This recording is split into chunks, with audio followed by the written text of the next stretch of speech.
قرآن مجید کی آیات تلاوت کی، اسی موضوع سے ان کا تعلق ہے۔ اور ایک بات خوشخبری کے طور پر آپ کو کہہ رہا ہوں، خوشخبری بھی ہے اور ذمہ داری بھی ہے، دونوں چیزیں ساتھ ساتھ ہیں۔ بلکہ سچی بات تو یہ ہے کہ اگر احساس ذمہ داری ہو تو پھر ندامت بھی ضرور ہوگی کہ ہم وہ ذمہ داری آسان طریقے سے پورا نہیں کر رہے۔ دنیا کی جتنی بڑی بڑی جامعات ہیں، بڑے بڑے سائنٹسٹ وہاں سے پیدا ہو سکتے ہیں اور ہو رہے ہیں۔ پاکستان میں بھی جتنی جامعات ہیں، یونیورسٹیز ہیں، پیدا ہونے چاہیے۔ اسلام حکمت کے خلاف نہیں ہے، حکمت کے حق میں ہے۔ اس معاشرے کو جتنے علوم نفع بخش چاہیے، ان تمام علوم میں ہمیں مہارت حاصل کرنی چاہیے۔ لیکن ایک بات سمجھ لیجئے، یہ جو سائنسدان ہیں یہ چیزوں کو ایجاد کر سکتے ہیں۔ سائنسی ایجادات کی فہرست بڑی طویل ہے اور انسانیت ان سے فائدہ حاصل کر رہی ہے۔ وہ چاہے طب کا میدان ہو، چاہے زراعت کا میدان ہو، چاہے تعمیرات کا میدان ہو، چاہے لباس کا معاملہ ہو، چاہے سڑکوں کی تعمیر کا معاملہ ہو۔ سائنسی ترقی نے بہرحال زندگی کے کئی گوشوں کو خوب منور کیا ہے اور اس کی ایجادات سے انسان فائدہ اٹھانے کے قابل ہو چکا ہے۔ لیکن جو بات میں اصلاح معاشرہ کے حوالے سے کہنا چاہتا ہوں وہ غور سے سن لیجئے۔ خود سائنسدان اس بات کا اعتراف کرتے ہیں کہ ہم آلات تو بنا سکتے ہیں اور وہ آلات انسانی استعمال کے لیے ایجاد بھی کر سکتے ہیں، نفع رسانی کے لیے انہیں بہتر سے بہتر تحقیق کے ذریعے بنا سکتے ہیں۔ لیکن جہاں تک لوگوں کے دلوں کا معاملہ ہے اس پر ہمارا کوئی اختیار نہیں ہے۔ سائنسدان کہتے ہیں، میں نے کئی سائنٹسٹ کا یہ جملہ پڑھا کہ لوگوں کے ذہن کو بدلنا اور لوگوں کے دلوں کو بدلنا یہ ہمارے بس کی بات نہیں ہے۔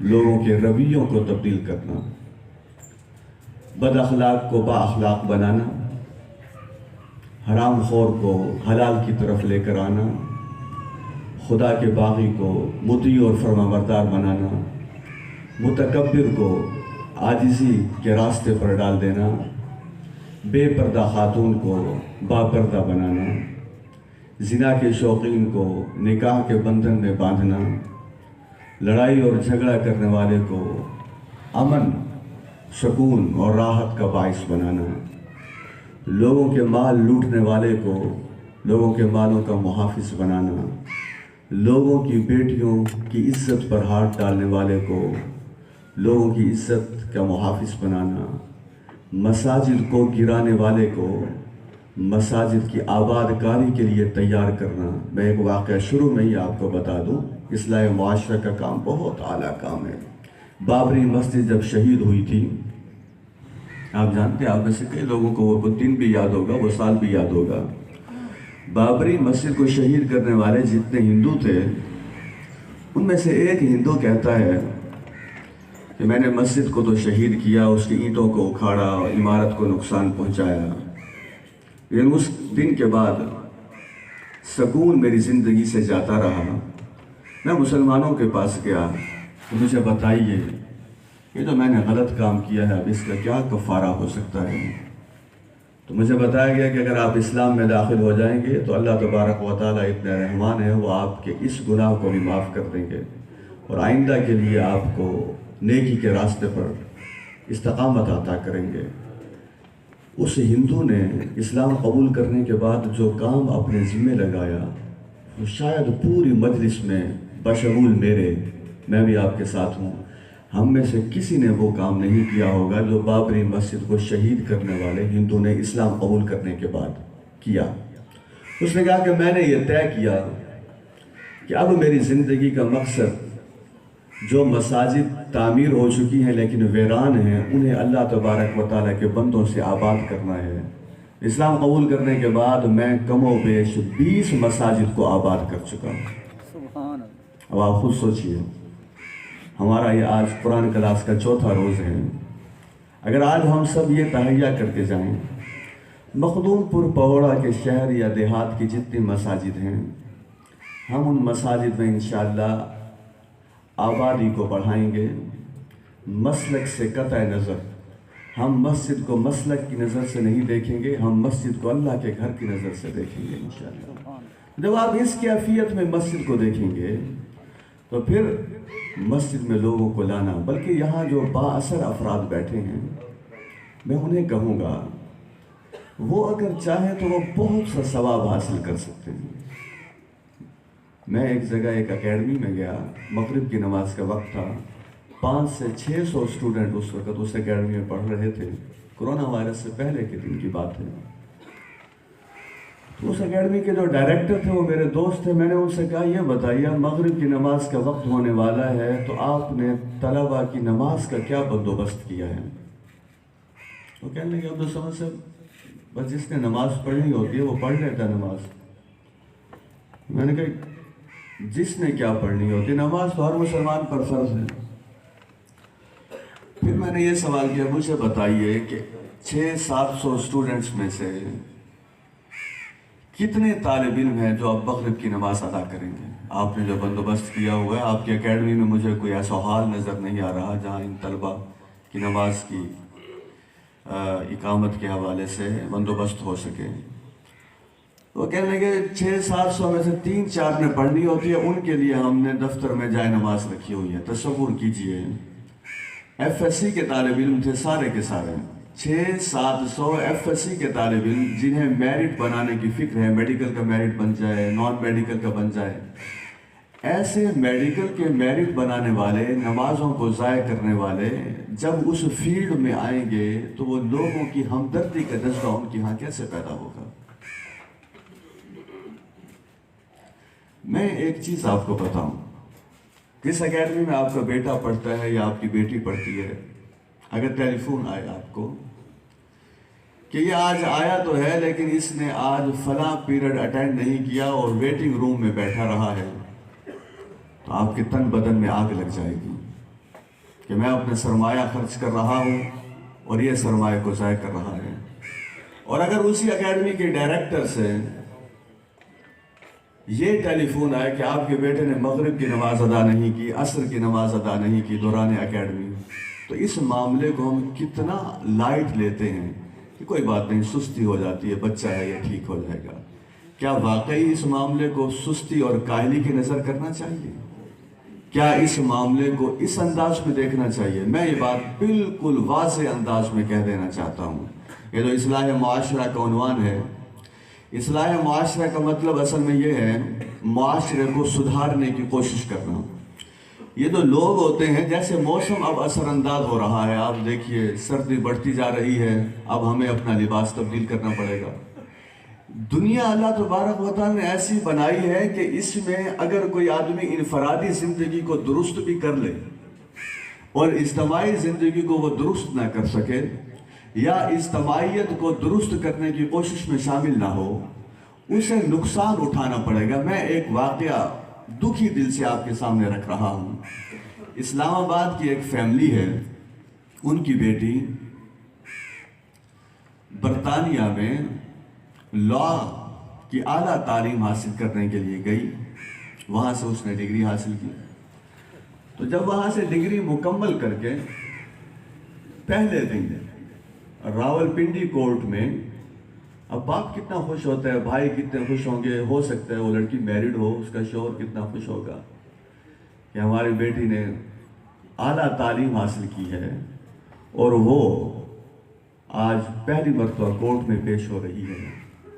تو ابھی وہ کورٹ میں داخل ہی ہوئی تھی، کیس کی سٹڈی اس نے کر لی تھی اور کیس کو اس نے ریپریزنٹ کرنا تھا۔ ایک خود کش حملہ آور نے اپنے آپ کو اڑایا راولپنڈی میں، جہاں اور لوگ جاں بحق ہوئے، اس میں وہ لڑکی بھی اللہ تبارک و تعالیٰ کے راستے میں ختم ہو گئی۔ اور میں کہنا یہ چاہتا ہوں، یہاں سے آپ دیکھیے، اگر ہم خود کش حملے کے خلاف بات نہیں کریں گے، اگر ہم سود کے خلاف بات نہیں کریں گے، جب آپ کہتے ہیں نا مہنگائی ہے، بے روزگاری ہے، بالکل ہے، بے روزگاری بھی ہے، مہنگائی بھی ہے، سب کچھ ہے۔ سود کی موجودگی میں مہنگائی ختم نہیں ہو سکتی، سود کی موجودگی میں بے روزگاری ختم نہیں ہو سکتی، سود کی موجودگی میں معاشی خوشحالی آ نہیں سکتی۔ میں ایک واقعہ آپ کو ایسا سناؤں، اور پہلے مجھے فقرہ کہنے دیجیے پھر میں واقعہ سناتا ہوں۔ سود کی موجودگی میں لوگوں کے دلوں میں ایک دوسرے کے لیے ہمدردی اور نرمی پیدا نہیں ہو سکتی۔ ملتان کا واقعہ ہے، ایک آدمی نے دوسرے سے سود پر کچھ رقم ادھار لی، اور وہ بیچارہ ادا کرتے کرتے تھک گیا۔ فرض کیجئے اس نے 20,000 لیا تھا، وہ 40,000 ادا کر چکا تھا، لیکن ابھی اصل رقم باقی تھی، سود بڑھتا چلا جا رہا تھا۔ تو اس نے سود پر رقم دینے والے کے کسی رشتہ دار کو بیچ میں ڈالا، اور اس سے کہا جی میں غریب آدمی ہوں، میں غلطی کر بیٹھا ہوں، سود پر میں نے پیسے لے لیے ہیں، اب اسے کہیے کہ میری جان بخشی کر دے، جتنے پیسے میں نے اس سے لیے تھے اس سے زیادہ تو میں اسے دے چکا ہوں۔ اس نے کہا ٹھیک ہے جی میں بات کرتا ہوں۔ یہ جو سود خور ہوتا ہے اس کے دل میں نرمی نہیں ہوتی، یہ جو طبیعت کا نرم ہونا ہے، جتنے مرد اور عورتیں نرم مزاج بیٹھے ہیں میں انہیں مبارکباد پیش کرتا ہوں، کیونکہ نبی اکرم صلی اللہ علیہ وسلم کے حوالے سے قرآن مجید کی سورۃ آل عمران میں ہے کہ آپ پر اللہ کی رحمت ہے کہ آپ لوگوں کے لیے نرم مزاج ہیں۔ جو آدمی، جو عورت نرم مزاج ہے وہ اس خوبی کو اپنی طرف منتقل نہ کرے، بلکہ فقرہ یوں کہا کرے کہ اللہ تبارک و تعالیٰ کا لاکھ لاکھ شکر ہے جس نے مجھے نرم مزاج بنایا۔ اس خوبی کو اللہ تبارک و تعالیٰ کی طرف منسوب کر دے۔ تو وہ اس کے پاس گیا اور اسے کہنے لگا کہ آپ اسے معاف کر دیجئے۔ اب اس کا جواب سنیے۔ اس نے کہا میں اسے کیوں معاف کروں، قیامت والا دن تو اللہ مجھے معاف نہیں کرے گا، میں اسے کیوں معاف کروں۔ تو یہ سود خور ہوتا ہے، یہ در حقیقت بڑا سخت مزاج بن جاتا ہے۔ حضرت علی رضی اللہ تعالی عنہ کے حوالے سے میں ایک روایت آپ کے سامنے رکھنا چاہتا ہوں۔ اصلاح معاشرہ کے حوالے سے کرنے کے کام تو بہت سے ہیں، لیکن دو کام ایسے ہیں جو فوری نوعیت کے ہیں، اس میں ہمیں آپ کا تعاون چاہیے، تعاون کریں گے انشاءاللہ۔ یہاں جن جن مسالک کے لوگ بیٹھے ہیں میں ان سب کی قدر کرتا ہوں۔ آپ کا جس مسلک سے بھی تعلق ہے اس مسلک میں قرآن مجید پر ایمان شامل ہے نا، رسولوں پر ایمان شامل ہے، کتابوں پر ایمان شامل ہے، آخرت پر ایمان شامل ہے، اللہ پر ایمان شامل ہے، تقدیر پر ایمان شامل ہے۔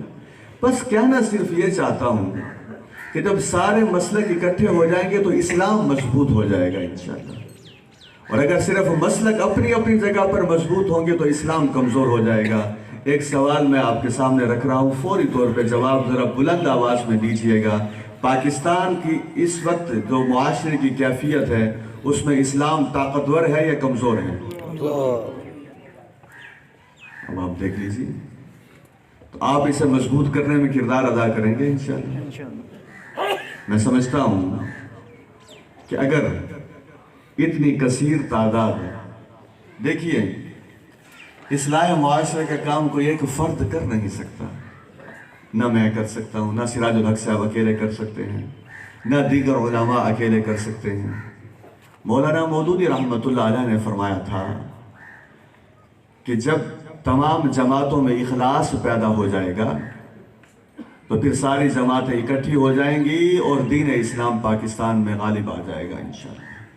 ہم تو یہ کوشش کر رہے ہیں، ہم تو ہر اس آدمی کی قدر کرتے ہیں۔ قاضی حسین احمد رحمۃ اللہ علیہ فرمایا کرتے تھے آپ اپنے مسلک پہ رہیے، ہم یہ نہیں کہتے، لیکن اپنے مسلک میں رہتے ہوئے اسلامی نظام کو غالب کرنے کے لیے جماعت اسلامی کا ساتھ دے دیجیے۔ تو میں یہ عرض کر رہا تھا کہ کام تو کرنے کے بہت سے ہیں، لیکن دو کام فوری نوعیت کے ہیں۔ مخدوم پور کے بھائیوں اور بہنوں، رات کو ہم سوتے ہیں، بڑی میٹھی نیند آ رہی ہوتی ہے۔ حضرت علی رضی اللہ تعالیٰ عنہ کا یہ فرمان ایسا ہے کہ نیندیں اڑ جائیں اور انسان کی آنکھوں سے آنسو بہنے لگیں۔ حضرت علی رضی اللہ تعالیٰ عنہ ایک حدیث بیان کرتے ہیں نبی اکرم صلی اللہ علیہ وسلم کی، کہ جس قوم میں لفظ ہے قوم، فرد نہیں، خاندان نہیں، جس قوم میں، کیونکہ اللہ تبارک و تعالیٰ دنیا میں جو عذاب بھیجتے ہیں وہ کسی فرد کی وجہ سے نہیں بھیجتے، نہ کسی ایک خاندان کی وجہ سے بھیجتے ہیں۔ اللہ کا دنیا پر جو عذاب آتا ہے وہ قوموں کی اجتماعی حالت پر آتا ہے۔ اس لیے حدیث سن لیجئے، حضرت علی رضی اللہ تعالیٰ عنہ فرماتے ہیں، نبی اکرم صلی اللہ علیہ وسلم نے فرمایا، جس قوم میں دو باتیں عام ہو جاتی ہیں، اعلانیہ ہو جاتی ہیں، نمبر 1 سود، نمبر 2 زنا، وہ قوم اپنے آپ کو عذاب خداوندی کے لیے حلال کر لیتی ہے۔ میں یہ حدیث دوبارہ سنا دوں، جس قوم میں سود اور زنا عام ہو جاتا ہے وہ قوم اپنے آپ کو عذاب خداوندی کے لیے حلال کر لیتی ہے۔ تو کیا سود کو مٹانے کے لیے کردار ادا کریں گے انشاءاللہ؟ زنا کو اور بے حیائی کو ختم کرنے کے لیے کردار ادا کریں گے انشاءاللہ؟ اب آپ دیکھیے کہ ہمیں اصلاح معاشرہ کا نصاب، میں جو کہہ رہا تھا یونیورسٹیز مغرب کی اور دیگر چیزوں، سلیبس ہے ہی نہیں۔ دنیا کی کسی بھی غیر مسلم یونیورسٹی کے پاس اصلاح معاشرہ کا نصاب نہیں ہے۔ مثلا چائنا کی مثال لے لیتے ہیں، کچھ باتیں یہاں بتانی پڑیں گی، ظاہر ہے لوگوں کو سمجھانے کے لیے بتانا پڑے گا۔ معاشی ترقی ایک طرف ہے، ان کے خوراک کا معاملہ دیکھیے، وہ خوراک کے معاملے میں دنیا کو کیا رہنمائی دے سکتے ہیں۔ چائنا والے کہتے ہیں کہ ہمارا اصول یہ ہے کہ جیسے کرسی کی 4 ٹانگیں ہوتی ہیں، بس وہ ہم لکڑی نہیں کھا سکتے، باقی ساری چیزیں ہم کھا جاتے ہیں۔ تو خوراک کے حوالے سے حلال حرام ختم ہو گیا۔ اب ایک اور ایسی چیز بتانے لگا ہوں کہ آپ کانپ اٹھیں گے۔ چائنا کی جو یونیورسٹیز ہیں ان میں یہ آزادی حاصل ہے کہ اگر کوئی مقامی لڑکی یا دور کی لڑکی اس یونیورسٹی کے کسی طالب علم کے ساتھ رات کا وقت گزارنا چاہتی ہے، وہ آئے گی، رجسٹر میں اپنا نام درج کروائے گی، اس کے والدین اسے رات گزارنے سے نہیں روک سکتے، نہ یونیورسٹی کی انتظامیہ روک سکتی ہے، وہ جس مرضی طالب علم کے ساتھ جس کمرے میں چاہے رات گزار سکتی ہے۔ کیا آپ اور میں اس ذلت کو برداشت کر لیں گے؟ امریکہ کی طرف آ جائیے، برطانیہ کی طرف آ جائیے، فرانس کی طرف آ جائیے، بڑے ممالک ہیں، بڑے نام ہیں یہ۔ دیکھیں ان کی جو اچھی چیزیں ہیں، ہم کسی ملک کی اچھی چیزوں کی قدر کرتے ہیں۔ اگر وہاں تجارت میں دھوکہ نہیں ہے تو ہمارے دین نے بھی ہمیں دھوکے سے منع کیا۔ اگر وہاں لوگ بات صحیح کرتے ہیں اور جھوٹ نہیں بولتے، ہمارے دین نے بھی ہمیں جھوٹ سے منع کیا۔ یہ کون سی ایسی بات ہے کہ جو ہمیں پتہ نہیں ہے؟ باتیں ہماری ہیں، عمل وہاں ہو رہا ہے تو عمل ہمیں بھی کرنا چاہیے۔ لیکن میں ایک اور چیز بتانا چاہتا ہوں، یہاں کئی لوگ ہوں گے جو دادا کی حیثیت سے بیٹھے ہوں گے کہ دادا ہے، اور کئی خواتین ہوں گی دادی کی حیثیت سے بیٹھے ہوں گے۔ برطانیہ اور فرانس میں 45 سے 50% بچے ایسے ہیں جنہیں اپنے باپ کے نام کا پتہ نہیں ہے۔ اب جب باپ کے نام کا ہی پتہ نہیں ہوگا، دادا کہاں سے آ جائے گا بیچ میں؟ تو ان رشتوں کی جو پہچان ہے وہ بھی اصل میں دین اسلام کی وجہ سے ہے۔ اب آپ خوراک کے حوالے سے آتے ہیں، خنزیر، کیا آپ نہیں جانتے قرآن مجید میں خنزیر کے گوشت کو حرام قرار دیا گیا ہے؟ اور یہ وہ جانور ہے خنزیر، اس جانور کے گوشت کی وجہ سے ان میں ایک خرابی ایسی پیدا ہوتی ہے کہ وہ خرابی سے باہر نہیں آ سکتے۔ ایک فیمیل کے ساتھ بہت سے میل کا جو جنسی تعلق ہے وہ خنزیر کے گوشت کی وجہ سے ہے۔ اسلام کی تو جتنی تعلیمات ہیں حلال اور حرام کے حوالے سے، وہ چاہے کھانے پینے کے حوالے سے ہوں، چاہے دیکھنے کے حوالے سے ہوں، چاہے سننے کے حوالے سے ہوں، چاہے تجارت کے حوالے سے ہوں، چاہے عدالت کے حوالے سے ہوں، چاہے ملازمت کے حوالے سے ہوں، چاہے مال کمانے کے حوالے سے ہوں، چاہے مال خرچ کرنے کے حوالے سے ہوں، ہمیں تو بنا بنایا ایک نظام مل گیا ہے، اور حلال حرام اللہ نے اپنے علم کی وجہ سے ہمیں دے دیا ہے۔ اس لیے میں بالکل 2 + 2 4 کی طرح آپ کو یہ بات کہنا چاہتا ہوں کہ آپ خوش ہو جائیے، اصلاح معاشرہ کا نصاب کسی ملک کے پاس نہیں ہے، وہ صرف اور صرف امت مسلمہ کے پاس ہے، قرآن اور حدیث کی شکل میں، قرآن اور سنت کی شکل میں۔ آپ کے گھر میں اصلاح معاشرے کے لیے ساری کتاب موجود ہے، قرآن مجید کے 30 سپارے موجود ہیں، نبی اکرم صلی اللہ علیہ وسلم کے فرامین موجود ہیں۔ اگر ان پر عمل نہیں ہوتا تو یا آپ کی کوتاہی ہے یا میری کوتاہی ہے، ورنہ نصاب تو ہمارے گھروں میں موجود ہے۔ حضرات، اب اصلاح معاشرہ کے ذریعے کس چیز کو پروٹیکشن دی جائے گی؟ ہمارے ہاں بہت سی جماعتیں کام کر رہی ہیں، ہم ساروں کے کام کو تعریف کی نظر سے دیکھتے ہیں، لیکن ہم یہ بات بتا دینا چاہتے ہیں کہ کیا اصلاح معاشرہ کا جو کام ہے وہ صرف اخلاقی بنیادوں پر ہوگا، یا اس میں قانونی طاقت بھی اس میں آئے گی؟ اسلام نے اگر یہ کام صرف اخلاقی بنیادوں پر کیا ہوتا تو ہم بھی کہتے کہ ٹھیک ہے جناب، لوگوں کو اخلاقیات کے ذریعے نماز سکھائیے، لوگوں کو اخلاقیات کے ذریعے پردہ سکھائیے، لوگوں کو اخلاقیات کے ذریعے حلال کی طرف مائل کیجئے، بہت اچھی بات ہے۔ میں پھر عرض کر رہا ہوں، ہمارے ایک دوست ہیں پاکستان کے ایک بہت بڑی جماعت سے ان کا تعلق ہے، وہ مجھے کہنے لگے کہ خیبر پختونخوا کے علاقے میں دین کی تبلیغ کا کام کر آیا اور وہاں 100% نمازی تھے۔ میں نے ان سے کہا، ملتان کے دوست ہیں، عالم دین ہیں، بہت اچھا تعلق ہے ان سے، ہم ان کی عزت اور قدر کرتے ہیں۔ میں نے ان سے ایک سوال کیا، میں نے کہا یہ آپ فرما رہے ہیں کہ 100% وہاں مسجد میں لوگ آ کر نماز ادا کرتے ہیں؟ میں نے کہا بہت اچھی بات ہے۔ میں نے کہا مجھے یہ بتائیے، اسلام کے جو مالیات کا نظام ہے، ان 100% نمازیوں میں سے مالی معاملہ کتنے فیصد نمازیوں کا درست ہے؟ کہنے لگے عبدالصمد صاحب، سچی بات ہے، اب اللہ کے گھر میں ہم بیٹھے تھے اس وقت، سچی بات یہ ہے جو نمازی 100% ہیں ان میں سے صرف 5% ایسے ہیں جن کا مالی معاملہ ٹھیک ہے، 95% کا مالی معاملہ ٹھیک نہیں ہے۔ اب آپ خود دیکھ لیجیے،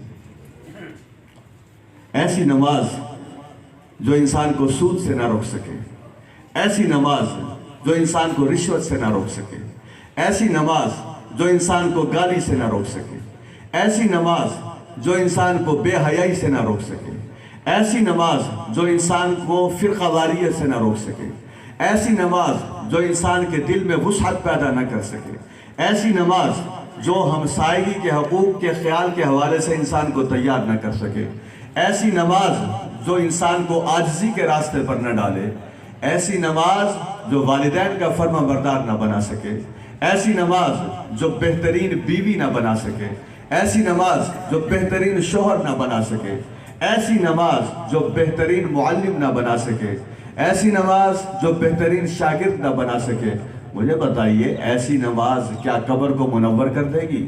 ایسی نماز کیا پل صراط پر سے گزار دے گی؟ ایسی نماز کیا حشر کے میدان میں چلتے چلتے نور کا باعث بنے گی؟ ایسی نماز کیا شفاعت رسول کا سبب بن جائے گی؟ ایسی نماز کیا حوض کوثر کے جام ہمارے لیے لائے گی؟ تو میں کہنا یہ چاہتا ہوں، جتنے لوگ اول تو 100% نمازی ہونے چاہیے، ہمیں 95% نمازی نہیں چاہیے، ہمیں 100% نمازی چاہیے۔ تو کیا یہ طے کرتے ہیں انشاءاللہ 100% نمازی بنیں گے؟ انشاءاللہ اپنے گھر والوں کو بنائیں گے 100% نمازی۔ اصلاح معاشرہ میں یہ 5 انگلیاں ہیں اور 5 باتیں یاد کر لیجئے کہ معاشرتی بہتری کے لیے قرآن اور حدیث کی روشنی میں 5 کام کرنے ہوں گے۔ جب اس معاشرے میں یہ 5 کام کی دعوت دی جائے گی، دعوت بھی اور حکومت بھی، یعنی علماء بھی کام کریں گے، واعظین بھی کام کریں گے، خطباء بھی کام کریں گے، عورتیں بھی کام کریں گی، مرد بھی کام کریں گے، نوجوان بھی کام کریں گے، یونیورسٹی، کالج، سکول یہ بھی کام کریں گے، دینی مدارس بھی کام کریں گے۔ آپ نے ایک لفظ سنا ہوگا، آج کل فلاں ادارے اور حکومت ایک پیج پر ہیں۔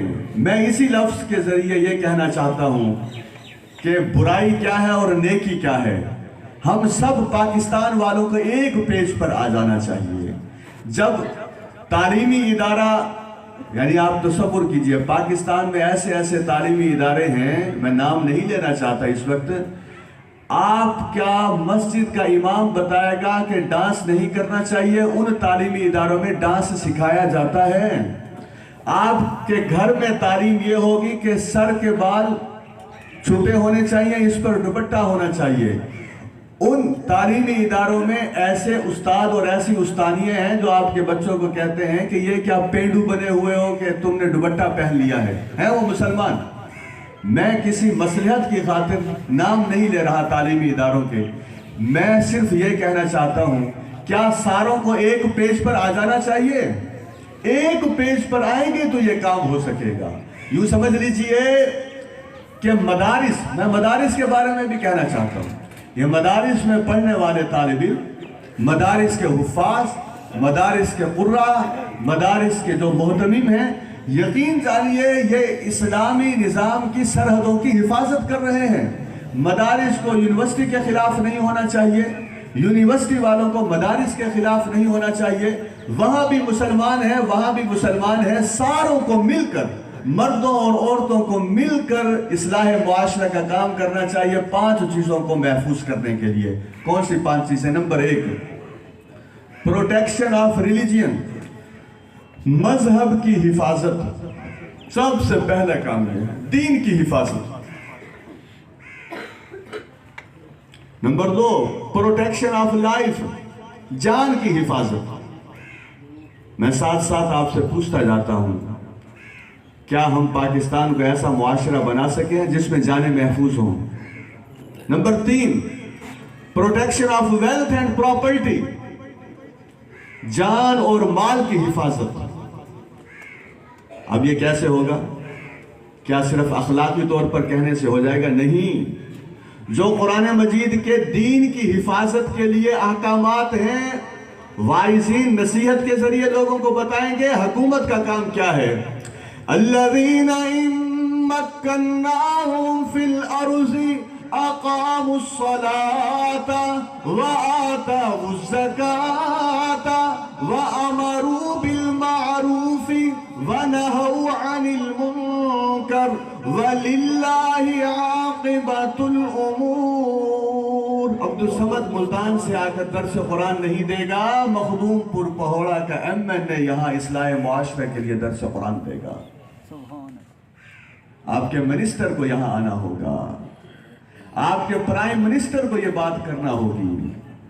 جو قرآن کا معروف ہے، پرائم منسٹر کو اس معروف کو غالب کرنا ہوگا۔ جو قرآن کا منکر ہے، پرائم منسٹر کو اس منکر کا دبانا ہوگا۔ کسی بھی حکومت کی کارکردگی دیکھنی ہو تو قرآن یہ کہتا ہے الذین ان مکناہم فی الارض، جن لوگوں کو ہم زمین میں اقتدار دیتے ہیں وہ پہلا کام کیا کرتے ہیں؟ اقاموا الصلاة، وہ نمازیں ادا کرتے ہیں، نمازیں قائم کرتے ہیں۔ معذرت کے ساتھ جب ووٹ آپ دے رہے ہوتے ہیں، کتنے فیصد لوگ ہیں جو ووٹ دیتے وقت یہ سوچتے ہیں کہ جس آدمی کو میں ووٹ دے رہا ہوں وہ اللہ کے آگے مسلسل سر جھکانے والا ہے یا اللہ کا باغی بن کر زندگی گزار رہا ہے؟ وہ جو خدا کا نہیں بن سکا وہ آپ کا کیا بنے گا؟ وہ کیا دے گا وہ آپ کو؟ مسلمانوں میں تو تصور نہیں تھا کہ کوئی آدمی بے نمازی ہو اور وہ اعلیٰ عہدے پر آ جائے۔ عباسی دور میں ایک عباسی بادشاہ گواہی دینے کے لیے آیا تو اس وقت کے جو چیف جسٹس تھے انہوں نے گواہی لینے سے انکار کر دیا۔ انہوں نے کہا میں آپ کی گواہی قبول نہیں کرتا ہوں۔ بادشاہ کی گواہی رد کر دی۔ بادشاہ نے پوچھا کیا جرم ہے میرا؟ انہوں نے کہا جرم یہ ہے میں نے آپ کو 5 وقت کی نماز با جماعت پڑھتے ہوئے نہیں دیکھا۔ 2023 میں اگر انتخابات ہوتے ہیں، جب آپ کے پاس لوگ ووٹ لینے کے لیے آئیں گے تو 4-5 سوال میں آپ کو بتاؤں، آپ کیا ان لوگوں سے کریں گے سارے مرد اور ساری عورتیں کہ آپ 5 وقت نماز پڑھتے ہیں؟ سود کو ختم کرنے کے لیے کردار ادا کریں گے؟ بے حیائی کو ختم کرنے کے لیے کردار ادا کریں گے؟ تعلیمی نظام کو درست کرنے کے لیے کردار ادا کریں گے؟ اور 5ویں اور آخری بات، کیا اللہ تبارک و تعالیٰ کا مطیع اور فرما بردار بن کر اسلامی نظام کو غالب کرنے اور اسے قائم کرنے کی کوشش اور جد و جہد کا حصہ بنیں گے؟ لیکن نہیں، ہمارے یہ سوالات اس لیے نہیں ہوتے، ہم خود بے نمازی ہیں۔ ہم ان سے کیا پوچھیں گے کہ آپ کی نماز کی کیفیت کیا ہے؟ الذین ان مکناہم فی الارض اقاموا الصلاة وآتوا الزکاة وامروا بالمعروف ونہوا عن المنکر وللہ عاقبۃ الامور۔ جن لوگوں کو ہم اقتدار دیتے ہیں، وہ زمین میں ہم انہیں اقتدار دیتے ہیں، وہ نماز کو قائم کرتے ہیں، زکوٰۃ کو ادا کرتے ہیں، نیکی کا حکم دیتے ہیں، برائی سے منع کرتے ہیں، اور سارے کاموں کا انجام اللہ تبارک و تعالیٰ کی طرف ہے۔ ایسی حکومت قائم کرنے کے لیے کوشش کریں گے انشاءاللہ۔ اب درس اختتام کی طرف جا رہا ہے، لیکن آپ نے توجہ سے سننا ہے۔ 5 چیزوں کو محفوظ کریں گے تو معاشرہ درست ہوگا۔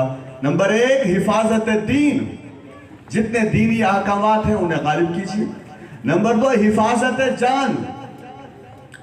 قرآن مجید میں تو یہ ہے، ہماری حکومتیں ڈرتی ہیں کہ سزائے موت پر کینیڈا نے پابندی لگا دی، ہماری طرف سے بھی پابندی۔ سزائے موت نیوزی لینڈ نے پابندی لگا دی، ہماری طرف سے بھی پابندی۔ علماء سے پوچھ لیجئے، قرآن مجید میں ہے، جس قوم میں خون کا بدلہ خون، قاتل کو قتل کیا جائے گا تو جانیں محفوظ ہوں گی۔ اللہ تبارک و تعالیٰ کو 2 ٹوکے اعلان ہے۔ حفاظت جان، حفاظت مال، سود اور جوئے کی موجودگی میں، رشوت کی موجودگی میں حفاظت مال کیسے ہوگا؟ وراثت جو بہنوں کی کھائے بیٹھے ہیں، بیٹیوں کی وراثت کھائے بیٹھے ہیں، کیسے وہ اللہ تبارک و تعالیٰ کو منہ دکھائیں گے قیامت والے دن؟ نمبر 4، حفاظت عقل۔ نوجوان یہاں تشریف لائے ہیں، ہماری بیٹیاں آئی ہیں، بے رہروی عقل کو خراب کر دیتی ہے، جنسی جذبات کو بھڑکانے والے ڈرامے عقل کو خراب کر دیتے ہیں، جنسی جذبات کو بھڑکانے والی فلمیں عقل کو خراب کر دیتی ہیں۔ نبی اکرم صلی اللہ علیہ وسلم نے موسیقی کے بارے میں ارشاد فرمایا کہ موسیقی انسان کے دل میں منافقت کو پیدا کر دیتی ہے، اس لیے جو آدمی موسیقی کا رسیہ ہوتا ہے، کوئی ایک آدمی مجھے دنیا میں دکھا دیجئے جو آدمی موسیقی کا شوقین ہو اور اچھا مسلمان ہو، مجھے ایک انسان پوری دنیا میں دکھا دیجئے۔ جنید جمشید رحمت اللہ علیہ اس وقت بنے ہیں جب اس دنیا کو چھوڑ کر اس دنیا میں آئے ہیں جو دین کے تابع دنیا ہوا کرتی ہے۔ آج ایک گلوکار کا نام، سابقہ گلوکار کا نام میں لے رہا ہوں، جنید جمشید، لیکن میرا دل اور میری زبان کہہ رہی ہے رحمت اللہ علیہ۔ حفاظت عقل۔ نمبر 5، حفاظت نسل۔ یہ 5 چیزیں جب محفوظ ہو جاتی ہیں، معاشرہ بہترین ہو جاتا ہے۔ حضرات، اگر آپ ساری باتیں سننے کے بعد بھی دین کے کام کرنے کے لیے تیار نہیں ہوں گے، برائیوں کو روکنے کے لیے تیار نہیں ہیں، نہ گھر کی سطح پر، نہ ذاتی سطح پر، نہ خاندان کی سطح پر، نہ ملکی سطح پر، نہ عالمگیر سطح پر، آپ کہیں گے کہ بس ہمیں کیا پرواہ پڑی ہے، ہمیں کیا پرواہ ہے، جو غلط کام کر رہا ہے کرتا چلا جائے، مجھے کیا ضرورت ہے، میں اپنی زندگی گزاروں گا، ہمیں کسی کو سمجھانے کے لیے کیوں ہم کسی کو سمجھائیں، کیوں ہم کسی کو روکیں، کیوں ہم نیکی کا حکم دیں، کیوں ہم برائی سے منع کریں؟ کیا لوگوں کو خود پتہ نہیں ہے؟ یہ جس کے فکرے ہوتے ہیں وہ ذرا قرآن کی روشنی میں اس مضمون کو سمجھنے کی کوشش کریں۔ اب 5-10 منٹ باقی ہیں، آپ نے توجہ ادھر سے ادھر نہیں کرنی، بڑی اہم آیات ہیں سورۃ الاعراف کی۔ حضرت موسیٰ علیہ السلام کی جو امت ہے بنی اسرائیل، یہ واقعہ غالباً حضرت داؤد علیہ السلام کے زمانے کا ہے۔ انہیں منع کیا گیا تھا کہ ہفتے کے روز مچھلی کا شکار نہیں کرنا۔ ان کے 3 گروہ بن گئے۔ ایک گروہ نے اللہ تبارک و تعالیٰ کے اس حکم کو مان لیا اور ہفتے کے روز مچھلی کا شکار کرنے سے باز رہے۔ دوسرے گروہ نے ہفتے کے روز مچھلی کا شکار کیا۔ یہ پیپر مل رہے ہیں لیکن آپ نے ابھی انہیں پڑھنا نہیں ہے، ابھی آپ نے درس سننا ہے، جائزہ فارم ہے، یہ کل آپ نے واپس لانا ہے، ساری چیزیں اس پر لکھی ہوئی ہیں، فی الوقت آپ انہیں نہ پڑھیں، درس کو سنیے، بہت اہم آیات آ رہی ہیں۔ پھر سن لیجئے، ایک گروہ وہ تھا جس نے کہا اللہ کا حکم ہے اس لیے آئندہ ہم ہفتے کے روز مچھلی کا شکار نہیں کریں گے۔ دوسرے گروہ نے کہا اللہ کا حکم ہے تو ہوتا رہے، ہم تو مچھلی کا شکار کریں گے ہفتے کے روز۔ تیسرے گروہ نے کہا شکار تو ہم بھی نہیں کریں گے لیکن ہم کرنے والوں کو منع نہیں کریں گے۔ اب 3 گروہ بن گئے۔ ایک نے کہا ہم شکار بھی نہیں کریں گے اور جو شکار کر رہے ہیں انہیں ہم منع کریں گے۔ دوسرا گروہ تھا جس نے کہا شکار تو ہم نہیں کریں گے لیکن ہم منع کسی کو بھی نہیں کریں گے۔ تیسرا گروہ وہ تھا جس نے کہا ہم شکار کریں گے۔ قرآن مجید ساروں کا تذکرہ کر رہا ہے، کس انداز میں؟ یہ بہنیں بھی سن لیں، مرد بھی سن لیں، سب سنیں۔ وَإِذْ قَالَتْ أُمَّةٌ مِّنْهُمْ لِمَ تَعِظُونَ قَوْمًا اللَّهُ مُهْلِكُهُمْ أَوْ مُعَذِّبُهُمْ عَذَابًا شَدِيدًا۔ جو گروہ مچھلی کا شکار سے منع نہیں کرتا تھا، اس نے منع کرنے والوں سے کہا آپ لوگوں کو کیوں سمجھاتے ہیں؟ اللہ تبارک و تعالیٰ انہیں یا تو ہلاک کر دے گا یا دردناک عذاب دے گا، آپ کو کیا پڑی ہے انہیں سمجھانے کی؟ گویا یوں سمجھ لیجئے آپ کو کیا ضرورت ہے 5 روزہ درس قرآن کی کلاس کرنے کی؟ آپ کو کیا ضرورت ہے سود کے خلاف بات کرنے کی؟ آپ کو کیا ضرورت ہے رشوت کے خلاف بات کرنے کی؟ آپ کو کیا ضرورت ہے بے پردگی کے خلاف بات کرنے کی؟ آپ کو کیا ضرورت ہے اتنا پیسہ خرچ کرنے کی؟ کیا لوگوں کو خود سمجھ نہیں ہے؟ ذرا سنیے تو صحیح، ان کا جواب تو سنیے جنہیں یہ بات کی گئی تھی۔ قَالُوا مَعْذِرَةً إِلَىٰ رَبِّكُمْ، وہ کہنے لگے ہاں ہم اس لیے منع کر رہے ہیں تاکہ قیامت والے دن اللہ کے سامنے معذرت پیش کر سکیں۔ کرسیوں پر بیٹھے ہوئے لوگوں، قالینوں پر بیٹھنے والی بہنوں، ماؤں، بیٹیوں، ذرا سوچئے قیامت والے دن جب یہ سوال ہوگا سود حرام تھا، اسے حرام کرنے کے لیے کیا کردار ادا کیا تھا؟ عریانی فحاشی حرام تھی، اسے ختم کرنے کے لیے کیا کردار ادا کیا تھا؟ میرا ایک سزا کا نظام تھا، اسے قائم کرنے کے لیے کیا کردار ادا کیا تھا؟ میں نے ایک دین قرآن کی شکل میں تمہیں دیا اور میرے محبوب نے حدیث کی شکل میں دیا، اس دین کی آواز کو بلند کرنے کے لیے کیا کردار ادا کیا تھا؟ تو آپ مخدوم پور پہوڑا کے اس پروگرام کا حوالہ دے کر یہ کہہ سکتے ہیں کہ پروردگار جو لوگ آپ کے دین کو قائم کرنا چاہتے تھے ہم نے ان کی آواز کو مضبوط کیا تھا، ہم نے ان کے ساتھ کھڑے ہو کر اللہ کے دین کو قائم کرنے کے لیے جد و جہد اور کوشش کی تھی۔ آپ کا یہ جملہ انشاءاللہ آپ کی نجات کا سبب بنے گا۔ لیکن یہ کہ اگر کوئی آدمی گھر میں بیٹھا رہتا ہے بلکہ لوگوں کو بھی کہتا ہے کہ ہمیں کیا ضرورت ہے یہ سارا کام کرنے کی، اس آدمی کا علم بھی ناقص ہے، اس کی سوچ بھی ناقص ہے۔ تو جن لوگوں نے مچھلی کا شکار سے منع کرنے والوں کو کہا تمہیں کیا ضرورت پڑی ہے؟ جو لوگ شکار کر رہے ہیں کیا انہیں پتہ نہیں ہے کہ رب کے حکم کی نافرمانی کر رہے ہیں؟ تم کیوں انہیں سمجھاتے ہو؟ تو ذرا سنیے، قَالُوا مَعْذِرَةً إِلَىٰ رَبِّكُمْ وَلَعَلَّهُمْ يَتَّقُونَ۔ انہوں نے کہا ایک تو اللہ کے سامنے ہم قیامت والا دن معذرت پیش کر سکیں گے، دوسرا اس لیے کوشش کرتے ہیں تاکہ لوگ بچ جائیں، شاید یہ لوگ باز آ جائیں۔ اب ہوا کیا؟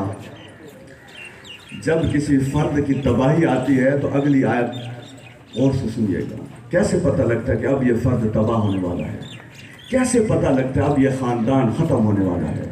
کیسے پتہ لگتا ہے کہ یہ معاشرہ اب ٹوٹنے والا ہے؟ کیسے پتہ لگتا ہے کہ یہ امت اب زوال کی طرف جا رہی ہے؟ کیا خوبصورت الفاظ ہے۔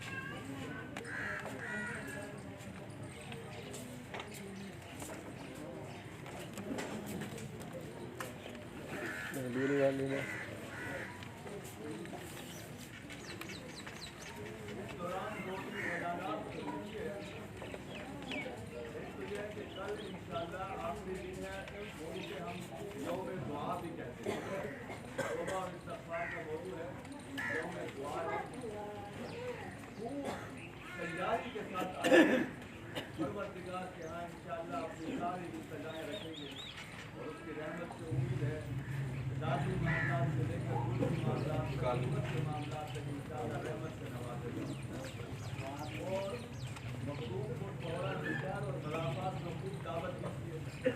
آج تعداد